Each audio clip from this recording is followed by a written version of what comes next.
Paz e graça, queridos irmãos, aqui é o pastor Fernando Galli. Eu estou fazendo essa apresentação para conscientizar você dos mais terríveis erros de interpretação ou heresias de perdição dos testemunhas de Jeová. Não se trata de perseguição religiosa de forma alguma, porque discordar de um grupo não é perseguir. Os próprios TJs, em suas literaturas, também discordam de nós, e não é perseguição. Os próprios TJs dizem que alertar as pessoas sobre a diferença entre uma religião falsa e uma verdadeira é um serviço público, porque isso envolve vidas. Nós também concordamos com isso. E este trabalho, essa apresentação, é um serviço público, porque envolve vidas. Vidas estão envolvidas nesta apresentação, porque se você praticar as doutrinas erradas das testemunhas de Jeová, significa que você não é um cristão convertido. Significa que você está caminhando para o inferno, e a Bíblia é muito clara quanto a isso. Aqueles que estão em trevas são enganados, e permanecem enganados até o último suspiro da vida deles aqui na Terra. Então, com todo respeito à fé TJ, mas ao mesmo tempo discordando, assim como eles discordam veementemente da nossa fé, nós vamos apresentar agora os 10 ensinos de demônios, as 10 crenças que nós chamamos de satânicas, porque as testemunhas de Jeová também dizem que as nossas crenças são ensinos de demônios. E não estamos pagando o mal com o mal, é que nós temos o direito de defender a nossa fé mostrando erros dos outros. Entendeu? Então, vamos examinar agora, brevemente, 10 doutrinas satânicas dos testemunhas de Jeová. Bem, em primeiro lugar eu quero dizer que em 1 Timóteo 4:1 diz: o Espírito afirma expressamente que nos últimos tempos alguns se desviarão da fé e darão ouvidos a espíritos enganadores e a doutrinas de demônios. Quer ver como as testemunhas de Jeová se encaixam perfeitamente nesses ensinos de demônios, doutrinas de demônios e espíritos enganadores? Vamos lá. Primeira doutrina errada dos TJs. Eles dizem que Deus não é onisciente. A Sentinela, 1º de janeiro de 2011, página 14, disse: de maneira similar, o Criador, pelo visto, preferiu não ver como as coisas terminariam. Ele preferiu esperar e ver como seus filhos na terra se comportariam à medida que os eventos ocorressem. Ou seja, para os TJs, o Deus delas prefere não saber das coisas, o que é um grande absurdo. A Bíblia ensina outra coisa, irmãos. A Bíblia diz que Deus conta o final desde o princípio. Olha lá em Isaías 46, 9 e 10. A Bíblia diz também no Salmo 139, 16: no teu livro foram escritos todos os dias que me foram ordenados. Nossa história está escrita ali. Não tem. Quem foi que escreveu? Fui eu? Claro que não. Foi você? Também não. Foi quem? Foi Deus. Então Deus conhece tudo. Ele simplesmente sabe de tudo. A Bíblia também diz em Mateus 6, versículo 8: Deus, o vosso Pai, e aqui é Jesus dizendo, hein? Deus, o vosso Pai, sabe do que necessitais. Olha que interessante isso, hein? Deus, o vosso Pai, sabe do que necessitais.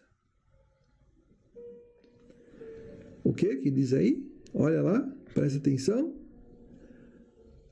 Ou do que tendes necessidade, antes que lhe peçais.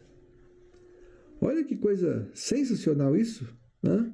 Deus, antes mesmo que a nossa palavra saia da nossa boca, Ele já sabe o que vamos dizer.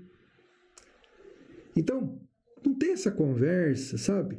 Não tem um único versículo na Bíblia que diz: Deus só sabe o futuro quando quer. Ele simplesmente sabe de todas as coisas. Ele é o Criador do tempo, portanto, Ele conhece toda a nossa história, E isso é algo simplesmente maravilhoso sobre o verdadeiro Deus. Outro erro das testemunhas de Jeová: Deus não é onipresente. Ele não está em todos os lugares. Veja o que a Sentinela diz sobre o Deus TJ. Sentinela de 1º de maio de 1961, volume encadernado, página 288. Não é bíblico falar-se de Jeová como sendo onipresente. Ele tem um trono no céu, a cuja direita Jesus se assentou depois da sua ascensão. Se fosse onipresente, as Escrituras não falariam dele como vindo e visitando a terra. Ele já estaria aqui. Mas olha só o que a Bíblia fala. A Bíblia diz, no Salmo 139, 7 e 8, para onde me ausentarei do teu espírito? Para onde fugirei da tua presença? Se eu subir ao céu, lá tu estás. Se fizer minha cama nas profundezas, tu estás ali também. Em 1 Reis 8, 27, diz, o céu e até o céu dos céus não te podem conter. Ou seja, Deus criou os céus e a terra. Tudo está no céu, tudo, o universo inteiro. O céu e o céu dos céus, até os céus espirituais, não podem conter Deus, porque Ele está em todos os lugares. Ao mesmo tempo, Ele é onipresente. Não podemos fugir da presença de Deus, porque Ele está sempre presente. Entendeu? Então, Deus é o Criador do espaço físico e do espaço espiritual. A Bíblia mostra que todas as coisas foram criadas por Deus por meio de Jesus. E todas as coisas incluem o tempo e o espaço físico e o espaço espiritual. Deus é o Criador. Ele existe antes do espaço físico e do espaço espiritual. Portanto, ao criar qualquer mundo possível, qualquer espaço possível, Ele passa a estar em todos os momentos, em todas as instâncias desse espaço, de forma plena. Então, nesse sentido que Deus é onipresente, está em todos os lugares. Os judeus PJ também. Quando a Bíblia fala que ele veio aqui, eles entendem literalmente como se ele tivesse deixado o céu e vindo para cá. Já pensou? Jesus chega lá no céu, ué, cadê meu pai? Aí o anjo Gabriel responde, saiu. Ele veio aqui, foi para a terra. É ridículo isso, gente. É um Deus limitado, não tem nada de Deus Todo-Poderoso nisso. Outro ponto, outro ensino, terceiro. O Deus TJ não é triuno ou uma trindade, ele não é. A revista Sentinela de 1º de setembro de 1982, página 8, disse: realmente, de onde se originaram tais ensinos? Com respeito à trindade, certo erudito escreveu: em nenhuma parte do Novo Testamento encontra-se a palavra trindade. A ideia só foi adotada pela Igreja 300 anos depois da morte de Nosso Senhor, e a origem do conceito é inteiramente pagã. Ora, a Bíblia diz que o Pai é Deus, 1 Coríntios 8,6. A Bíblia diz que o Filho é Deus, João 1 e 20 e 28. Ali Tomé, em João 20 e 28, chama Jesus de meu Senhor e meu Deus. Como é que Jesus não é Deus? A Bíblia diz que o Espírito Santo é Deus, Atos 5, 3 e 4. Ela diz que Ananias e Safira mentiram para Deus e para o Espírito Santo. Logo, o Espírito Santo é Deus. E a Bíblia diz, em Deuteronômio 6, 4 e João 17, 3, que há um só Deus verdadeiro. Então, está aí a doutrina da Trindade. Um só Deus que coexiste e subsiste em 3 pessoas distintas, mas não separadas. Por que não separadas? Porque essas 3 pessoas são o mesmo Deus. Portanto, a doutrina da Trindade não tem origem pagã, mas tem respaldo bíblico. O diabo que desencaminhou as nações, plagiando a doutrina da Trindade, criando tríades nas civilizações pagãs, deuses com 3 cabeças, numa só estátua, ele sim enganou as pessoas, criando as tríades. Mas ele plagiou a verdade, assim como ele plagiou Deus. Não é? Ele ensinou as nações a acreditar em Deus, mas em deuses falsos. E assim também ele ensinou as nações a acreditarem em tríades, mas não na trindade verdadeira. O diabo é mestre em transformar a verdade em mentira. E ele parte da verdade para ensinar a mentira. O quarto absurdo das testemunhas de Jeová. Jesus Cristo não é o Deus verdadeiro. O Estudo Perspicaz das Escrituras, na página 718, volume 2, fala assim: Jesus Cristo é apresentado como primogênito de toda a criação, bem como primogênito dentre os mortos. Não só o mais destacado em relação aos que foram criados ou ressuscitados, mas realmente o primeiro a ser criado e o primeiro a ser ressuscitado dentre os mortos para a vida infindável. Então eles acreditam que Jesus foi criado por Deus. Será que a Bíblia concorda com isso? Então você vai ver que não. A Bíblia diz que Jesus é o primogênito de toda a criação. Se você abrir em Colossenses 1, 15 e 16, pergunta para o versículo, leia o versículo 15. Ela diz assim: ele é a imagem do Deus invisível, o primogênito de toda a criação. Aí pergunta para o versículo: por que ele é primogênito da criação? Porque ele foi criado ou porque ele criou? Aí o versículo 16 responde para você: porque mediante ele, por intermédio dele, de Jesus, todas as coisas foram criadas, as visíveis e as invisíveis. Então, o texto explica que Jesus é primogênito porque ele criou, ou seja, é primogênito no sentido de herdeiro. Então ele cria todas as coisas e o Pai torna Jesus, não o Espírito Santo, mas Jesus, o herdeiro de todas essas coisas. Porque assim Deus quis, né? O Pai deixa o Filho como herdeiro. Entendeu? E Hebreus 1, versículo 1 e 2 confirma que Jesus foi usado para criar todas as coisas e o Pai constituiu ele herdeiro. Está lá, Hebreus 1, versículo 1 e 2. Então, se criou, veja, se Jesus foi usado para criar todas as coisas, se ele criou, ele é Deus. E outro ponto interessante, se é Deus, porque foi usado para criar tudo, então ele criou o tempo e o espaço. E só Deus precede ao tempo e ao espaço. Então veja, se Jesus foi usado para criar todas as coisas, ele criou todas as coisas, que inclui o tempo e o espaço, quer no mundo físico ou quer no mundo espiritual. Só quem pode existir antes do tempo? Deus. E essa realidade que é antes do tempo se chama eternidade. É o estado eterno de Deus. Então, Deus, antes de criar todas as coisas, não estava num tempo e num espaço. Não. Ele estava numa realidade só dele, chamada eternidade. É o estado de Deus. Uma coisa que nós nem conseguimos explicar. Agora, quando ele cria o tempo e o espaço, usando Jesus, ora, então Jesus existe antes do tempo e do espaço, não é? Então, ele é Deus. Portanto, Jesus Cristo é Deus, incriável, com a sabedoria incriável de Deus desde a eternidade. Muito bem, outro ensino, vamos ver agora, outro ensino absurdo das testemunhas de Jeová, o quinto.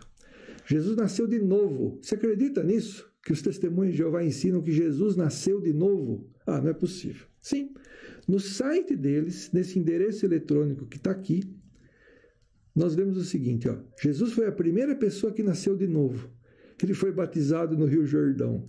Depois Deus ungiu ou batizou Jesus com o Espírito Santo.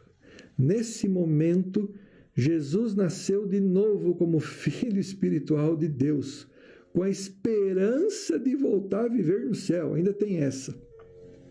Essa esperança se tornou realidade quando Deus ressuscitou Jesus como criatura espiritual. Que absurdo! O Jesus TJ não só nasceu de novo, como a gente, né? Pecador nasce de novo, como também Jesus tem a esperança aqui na terra, ele tem a esperança de viver para sempre. Agora, olha só o que a Bíblia fala. Nascer de novo é para quem deseja ver o reino de Deus. Está lá em João 3,3. Mas Jesus já vivia antes de vir aqui na terra no reino de Deus. Então ele já via o reino de Deus. Ele não precisava nascer de novo.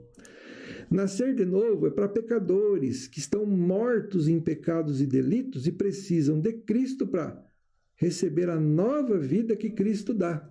Então, Efésios 2, 1 a 5, Lá diz assim: estávamos mortos em pecados e delitos, mas ele nos deu vida. Tem outros textos também, Romanos 6, 3 em diante, lá diz assim que morremos com Cristo na semelhança de sua morte e fomos ressuscitados com ele na sua ressurreição. Ou seja, nascemos de novo. É morrer por mundo e nascer para Cristo. Agora, Jesus não precisava disso, porque ele não tinha pecado. Jesus nunca teve a esperança de voltar a viver no céu. Isso é ridículo. Por quê? Porque ele é a vida. Ele é a vida. Como é que ele tinha esperança de ter a vida, se ele é a vida? Isso é uma verdadeira piada. Portanto, Jesus Cristo nos dá um novo nascimento sem precisar nascer de novo. Outro ensino aberrante dos testemunhos de Jeová.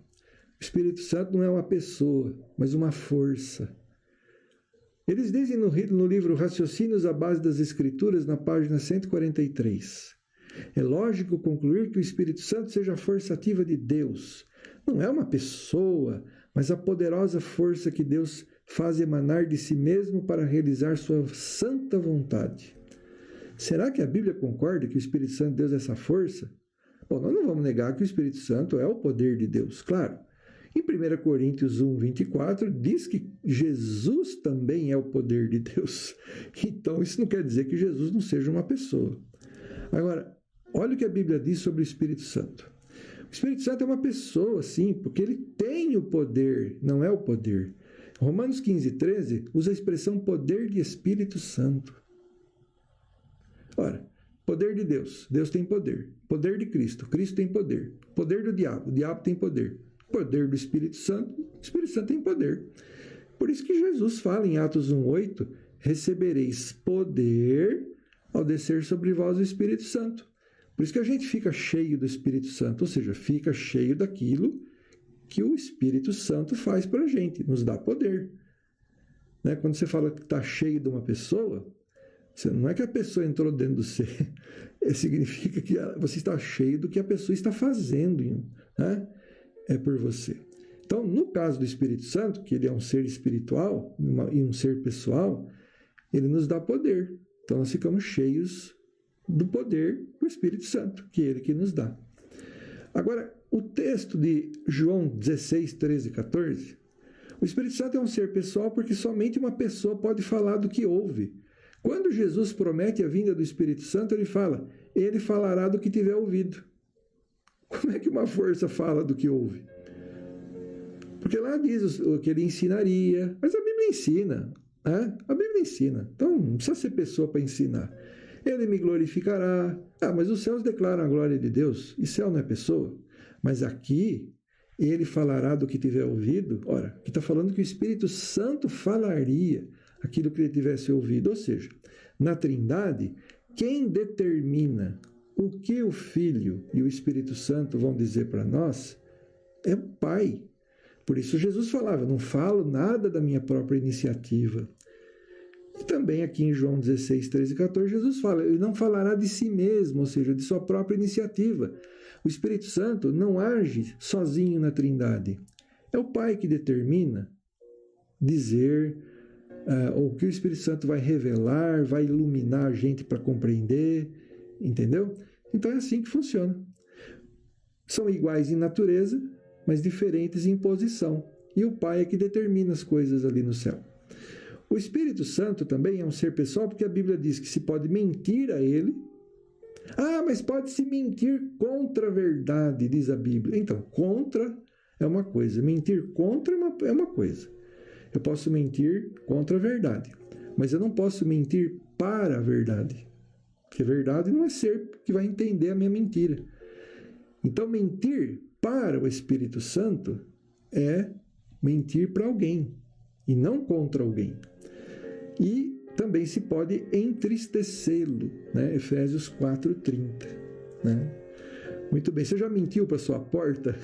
Já mentiu para a Constituição? Não dá, né? Agora, você pode mentir contra. Claro, porque se a Constituição é verdade, você pode falar uma declaração contrária. Isso é mentir contra. Portanto, o Espírito Santo é Deus e é um ser pessoal, a terceira pessoa da Santíssima Trindade. Olha só outro absurdo dos testemunhos de Jeová. Os 144.000 são filhos de Deus, os da grande multidão são amigos. Olha o que a Sentinela 15 de julho de 2012 falou na página 28. Embora Jeová, a base do sacrifício de resgate de Cristo, declare justos os ungidos como filhos. Os ungidos são 144 mil, que tem só 20 mil hoje na terra vivo, segundo as TJs. E os das outras ovelhas como amigos. Surgirão divergências pessoais e assim por diante. Ora, de fato, os TJs, eu fui 17 anos testemunho de Jeová, eu sei disso. Os 144 mil são filhos de Deus. Mas lá, nós, os da grande multidão, eram apenas amigos de Jeová. O ensino ali é que os da grande multidão só vão ser filhos de Deus depois dos 1000 anos. Eles dizem assim, não, porque vai ter um teste final, por isso que eles vão ser filhos só depois dos 1000 anos. E qual foi o teste final que os membros do corpo governante das Testemunhas de Jeová, que já são filhos de Deus, passaram? Qual foi esse teste que eles passaram para já ser filhos de Deus? Nenhum. Entendeu? Então você percebe a grande incoerência. O que a Bíblia fala sobre ser filho de Deus? Vamos ver? O texto fala, Gálatas 3:26, pois todos sois filhos de Deus pela fé em Cristo Jesus. Romanos 8:16 e 17, o próprio Espírito dá testemunha ao nosso Espírito de que somos filhos de Deus. Romanos 8:14, pois todos os que são guiados pelo Espírito de Deus são filhos de Deus. Ué, a grande multidão não é guiada pelo Espírito de Deus, então? Porque eles não são filhos de Deus? Você percebe que absurdo? 8 milhões de testemunhos de Jeová, 8 milhões e 200 mil testemunhos de Jeová não são filhos de Deus? Só 20 mil pessoas ali são filhos de Deus? Onde a Bíblia ensina um absurdo desse? Então, não há sequer um único texto na Bíblia que ensine que os 144 mil são filhos de Deus e os da grande multidão não são ainda. Todos os cristãos são filhos de Deus, nascidos de novo, diz a Bíblia, Não tem esse negócio. 144 mil é filho de Deus, grande multidão não é. Grande multidão não tem fé em Jesus? Dizem que tem. E como é que não são filhos, então? Então, isso é um ensino aberrante. Uma pessoa que se declara não ser filho de Deus, ele é filho de quem? Do oco da taquara? Não, ele é filho do diabo. Não tem. Só podemos ou ser filhos de Deus ou filhos do diabo. Não tem esse negócio de ser meio termo, Não existe isso, tá? Muito bem, continuando então agora. Um oitavo ensino absurdo. Os 144 mil ajudarão os da grande multidão a serem perfeitos. Porque eles acreditam que os da grande multidão vão viver aqui na Terra nos 1000 anos e eles precisam se tornar perfeitos. E os 144 mil de lá do céu vão ajudar Jesus a tornar a grande multidão perfeita. Olha o que eles disseram na Sentinela de outubro de 2017, página 29, edição de estudo. Durante os 1000 anos, Jesus e os 144 mil sacerdotes e reis ajudarão os humanos fiéis a se tornarem perfeitos. Que absurdo, gente! Onde a Bíblia fala isso? A Bíblia diz que apenas o sangue de Cristo, ou seja, o sacrifício expiatório de Jesus, pode purificar o homem de todo pecado. Está lá em 1 João 1,7. E não precisa da ajudinha extra dos 144 mil. Não está nada na Bíblia isso, gente. O fato de os salvos serem reis e sacerdotes não nos torna aptos para ajudar os outros a serem perfeitos. Pois desde já, enquanto pecadores, somos reis e sacerdotes. Está lá 1 Pedro 2,9. Vós sois nação santa, sacerdócio real. Real aí é de reis. Reis e sacerdotes. Nós já somos, diz ali. E nós somos imperfeitos. Então, não tem como nós sermos usados para ajudar os outros a ser perfeitos. O sangue de Cristo é suficiente para fazer isso. Por isso é o ensino satânico. Jesus não precisa de ninguém para fazer isso, tá? Então não há sequer um versículo na Bíblia que ensine que os 144 mil ajudarão Jesus a tornar pessoas perfeitas. Um nono ensino absurdo, esse é terrível, leva pessoas à morte, leva crianças à morte, inclusive, é proibir transfusão de sangue e doar sangue, né? Será que isso quer dizer que os cristãos, diz o livro Entenda a Bíblia, né? Na página 139 e 140, quando estão comentando lá que é proibido comer sangue, então eles falam a seguinte pergunta: será que isso quer dizer que os cristãos não devem aceitar transfusão de sangue? Isso mesmo, diz eles. Olha só, dizem eles. Jeová falou que não devemos comer nem beber sangue. Se um médico dissesse para uma pessoa não tomar bebida alcoólica, será que ela poderia colocar bebida alcoólica na veia? Claro que não. Isso seria igual a beber álcool. Do mesmo modo, colocar sangue na veia é igual a comer ou beber sangue. E agora, hein? Vamos ver o que a Bíblia fala? A Bíblia diz não comer, ou não beber sangue, ou abster-se de sangue. São ordens referentes ao sangue daquilo que se tirou a vida para servir de alimento. Eu desafio as testemunhas de Jeová a mostrar um único versículo da Bíblia, que a ordem para não comer sangue tem a ver com gente viva, receber sangue de quem está vivo. Não. Até Atos 15, 28 e 29, quando fala abster-se de sangue, lá diz assim para abster-se de sangue em relação ao animal que foi morto para ser carne sacrificada ou sufocada a ídolos. Está falando de coisa morta ali, não está falando de quem está vivo. Então é nesse sentido que temos que abster-nos do sangue, já que o sangue é símbolo da vida. Então muitos entendem assim, quando a gente tira a vida de um animal para comê-lo, o que temos que fazer? Temos que devolver o sangue no chão. Já que o sangue é símbolo de vida, então a gente devolve simbolicamente a vida para Deus. É um ato simbólico. Agora, claro, fica sangue lá dentro da carne do animal. Você sabe disso, né? Quando prepara a carne, você vê que tem sangue lá dentro. Mas desse sangue Deus não se importa. Por quê? Porque desde que ele foi derramado, já cumpriu, né, esse objetivo. E isso se estivermos debaixo dessa lei ainda. Porque há cristãos que dizem que não estamos debaixo mais dessa lei. Mas tudo bem. Portanto, se o sangue é símbolo de vida, como alegam as TJs, então devemos usar o sangue de quem está vivo para salvar a vida dos outros. Isso não é uma coisa óbvia? E comparar sangue com álcool é um tiro no pé, porque as testemunhas de Jeová podem tomar álcool, mas não pode tomar sangue. Então não tem nada a ver uma coisa com a outra, né? Será que tomar álcool pela boca é o mesmo que injetá-lo na veia? Eles estão dizendo que sim. Então vamos fazer um teste com as testemunhas de Jeová. Toma aqui 1 litro de cerveja. Agora deixa eu pôr 1 litro de cerveja na sua veia para ver se é a mesma coisa, né? Ou então pega o álcool puro. Toma esse pouquinho de álcool aqui puro pela boca. Aí coloca o álcool numa seringa e injeta na veia para ver o que acontece, se é a mesma coisa. É um absurdo isso. Último ensino aberrante. Somente as testemunhas de Jeová são a única religião verdadeira. Olha só, poderá viver no paraíso na terra, página 190. Quem então são os que formam o corpo de verdadeiros adoradores hoje? Não hesitamos em dizer que são as testemunhas de Jeová. Pois é, mas eu hesito, viu? Eu hesito em dizer e tenho certeza que não é. Por quê? Ora, a Bíblia diz que a verdadeira religião é um modo de vida em conformidade com a palavra de Deus. Já tinha essa religião lá naquela época em que a Bíblia foi escrita, o Novo Testamento, o Antigo Testamento. Agora, ninguém era testemunha da religião Testemunha de Jeová, ninguém conhecia essa religião. Foi fundada por Charles Taze Russell em 1870.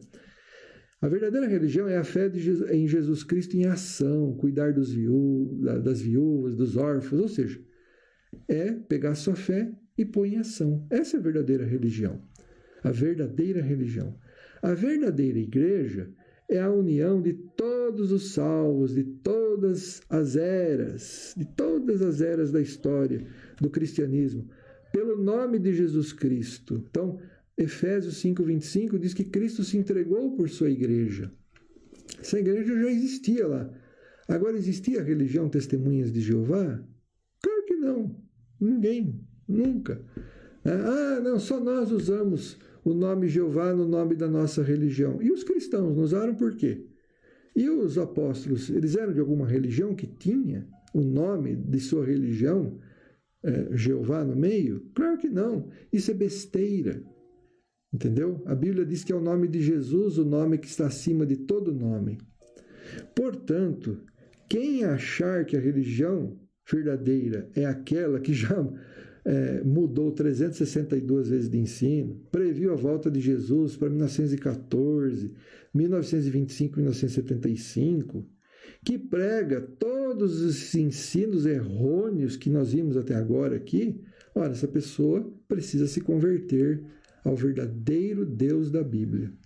Precisa seguir o verdadeiro Jesus e entender realmente quem é o Espírito Santo. Entendeu? Então, embora a gente respeite o ensino das Testemunhas de Jeová, nós deploramos esses ensinos e temos plena certeza que eles são ensinos de demônios. Eu sou o pastor Fernando Galli, eu fui 17 anos testemunha de Jeová.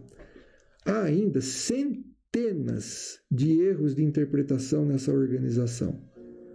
Mais graves, menos graves. E embora eu ame cada TJ e respeite a liberdade religiosa delas, eu peço a você, fuja de seus ensinos. Ore por elas, para que elas se convertam a Cristo e se libertem da escravidão ao corpo governante. Só pelo nome de Jesus é que as testemunhas de Jeová poderão ser salvas.